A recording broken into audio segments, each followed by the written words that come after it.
Hello, math superstars. Today we're going to learn about addition and subtraction. Addition means putting numbers together, and we use the plus sign. Subtraction means taking numbers away, and we use the minus sign. Let's look at an example.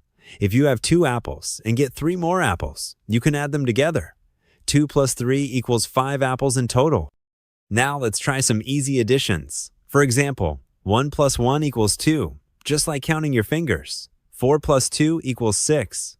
Imagine you have 4 cookies, and someone gives you 2 more. Now you have 6 cookies, and 5 plus 5 equals 10, just like counting all your fingers on both hands.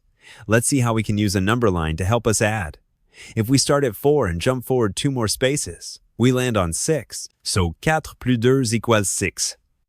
Now let's learn how to add numbers with 2 digits. First, we line up the numbers by place value. Let's add 23 plus 14. We start by adding the ones place, that's the numbers on the right. 3 plus 4 equals 7. We write 7 in the ones place of our answer. Next, we add the tens place. That's the numbers on the left. 2 plus 1 equals 3. We write 3 in the tens place of our answer. So 23 plus 14 equals 37. Sometimes we need to carry over when the ones add up to more than 9, but we'll learn that next. Sometimes when we add numbers, we get a sum that's 10 or more in the ones place. Let's add 28 plus 15. First, we add the ones place. 8 plus 5 equals 13. We can't put 13 in the ones place because it's a 2-digit number.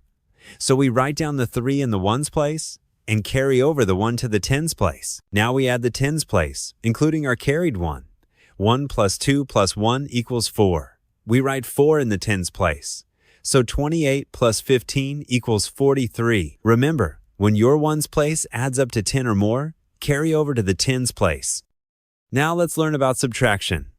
Subtraction means taking away from a group. The sign for subtraction is the minus sign. When you subtract, the number usually gets smaller. For example, if you have 5 cookies and you eat 2 of them, how many are left? You take away 2. So 5 cookies minus 2 cookies equals 3 cookies. We write it like this. 5 minus 2 equals 3. Subtraction helps us solve problems about how many are left after taking some away.